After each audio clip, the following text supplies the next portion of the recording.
எழில், செழியன் 2 பேருமே சேர்ந்து தேடிட்டு இருக்காங்க. ஃபுல்லா தேடுறாங்க. எல்லா இடத்துலயும் சுத்தி சுத்தி பார்க்குறாங்க. ஆனா கிடைக்கவே இல்ல.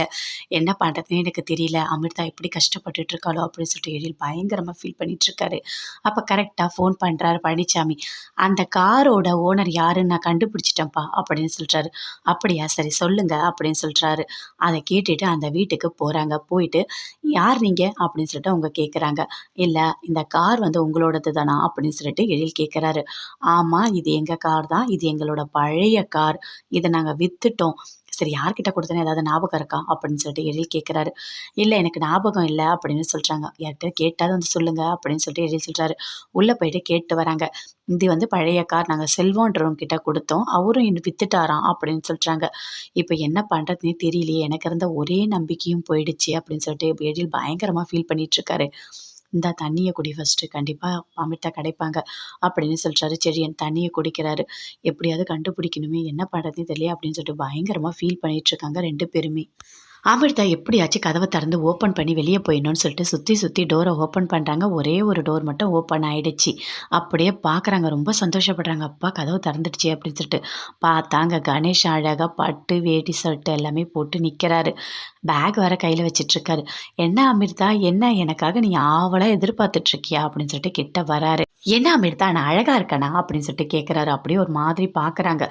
"பாரு, பாரு நான் தான் உன்னோட புருஷன். எப்பவுமே நீ ஒரே மாதிரி இருக்கணும். என் மேல முன்னாடி எவ்ளோ பாசம் வச்சிருந்த, அதே பாசம் குறையவே கூடாது." அப்படின்னு சொல்லிட்டு கணேஷ் சொல்லிட்டுருக்காரு.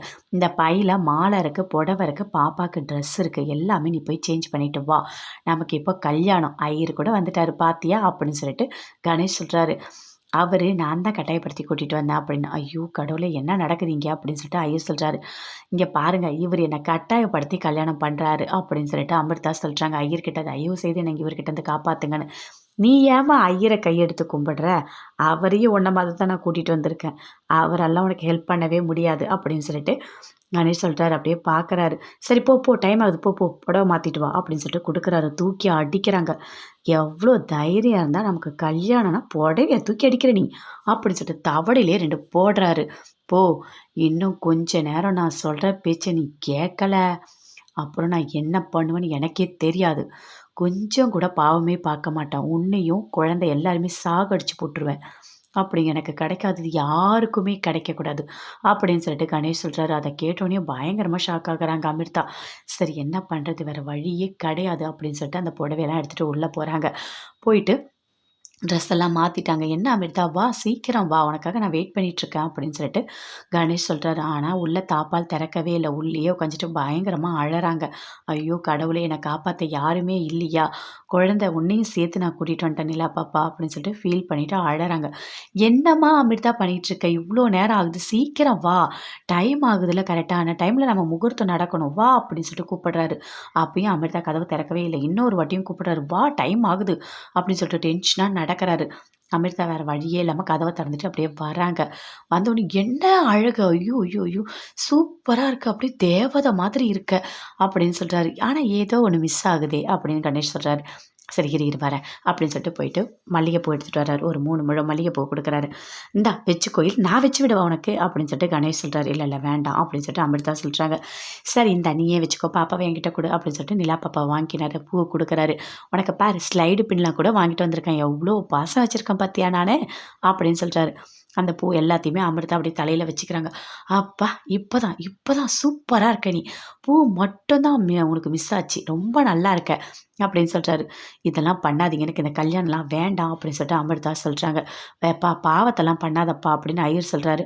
"இங்க பாரு ஐயரே, வந்தியா, மந்திரம் சொன்னியா, இத மட்டும் தான் நீ பார்க்கணும். மத்தபடி எதுவுமே நீ பேசக்கூடாது" அப்படின்னு சொல்லிட்டு கணேஷ் சொல்றாரு. தாலி எடுத்து காட்டுறாரு. பார்த்தோனே அமிர்தா பயங்கரமா ஷாக் ஆகுறாங்க. "எனக்கு வேண்டாம். என்ன கல்யாணம் பண்ணாதீங்க" அப்படின்னு சொல்றாங்க. "அதெல்லாம் கேட்க முடியாது" அப்படின்னு சொல்லிட்டு, "என்ன மறந்துட்டேன்" அப்படின்னு சொல்லிட்டு மாலை எடுத்து குடுக்குறாரு. மாலைய அப்படியே போட வரும்போது பார்க்குறாரு. என்ன இந்த கழுத்துல தாலி இருக்கு. அவன் கட்டின தாலி இருந்தா நான் எப்படி தாலி கட்ட முடியும்? அப்படின்னு சொல்லிட்டு அந்த தாலிய அப்படியே இழுக்குறாரு. "இங்க பாருங்க தாலில கை வைக்காதீங்க. விடுங்க விடுங்க" அப்படின்னு சொல்லிட்டு பயங்கரமா டென்ஷனோட அப்படியே புடுங்குறாங்க. சண்டை போட்டுட்டே இருக்காங்க. எல்லா இடத்துலயும் தேடிட்டு கரெக்ட்டா எழில் கண்டுபிடிச்சுட்டாரு. இந்த வீட்ல தான் இருக்கேன்னு அப்படின்னு சொல்லிட்டு உடனே பாக்கியாவுக்கும் ஃபோன் பண்ணிட்டாங்க. பாக்கியாவும் ஆட்டோல வந்து இறங்கிட்டாங்க. எல்லாருமே சேர்ந்து உள்ள வராங்க. வந்தா தாலி அப்படியே இழுத்துட்டு இருக்காரு. உள்ள வந்து எழில், பாக்கியா எல்லாருமே பார்க்குறாங்க. அம்மா அப்படின்னு சொல்லிட்டு அப்படியே கத்துறாங்க அமிர்தா. எல்லாருமே